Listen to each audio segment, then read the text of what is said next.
Friends, હવે આપણે continuous perfect future tense એટલે કે ચાલુ પૂર્ણ ભવિષ્યકાળ વિશે સમજીશું. ફ્રેન્ડ્સ, યાદ રાખો, કોઈ ક્રિયા ભવિષ્યમાં અમુક સમયથી થઈ રહી હશે તે દર્શાવવા માટે ચાલુ પૂર્ણ ભવિષ્યકાળ વપરાય છે.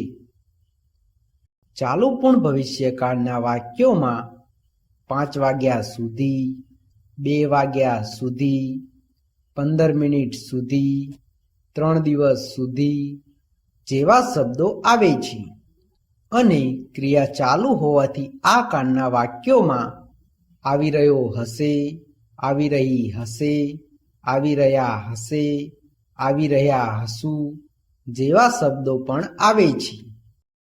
પોઝિટિવ એટલે કે હકારવાચક વાક્ય, જે ક્રિયા ભવિષ્યમાં અમુક સમય સુધી થઈ રહી હશે. નેગેટિવ એટલે કે નકારવાચક વાક્ય, જે ક્રિયા ભવિષ્યમાં અમુક સમય સુધી થઈ રહી નહીં હોય.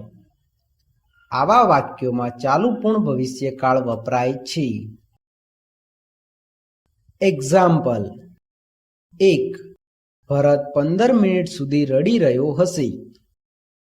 ભરત 15 મિનિટ સુધી રડી રહ્યો નહીં હોય.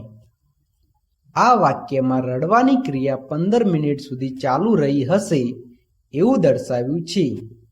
તેથી આ વાક્યને ચાલુ પૂર્ણ ભવિષ્યકાળનું વાક્ય કહે છે.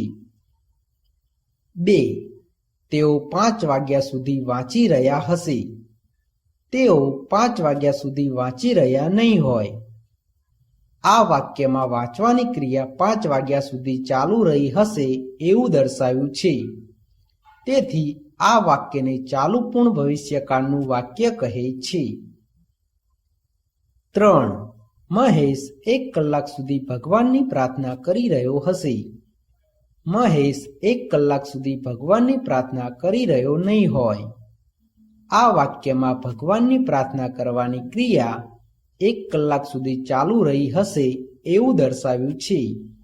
તેથી આ વાક્યને ચાલુ પૂર્ણ ભવિષ્યકાળનું વાક્ય કહે છે.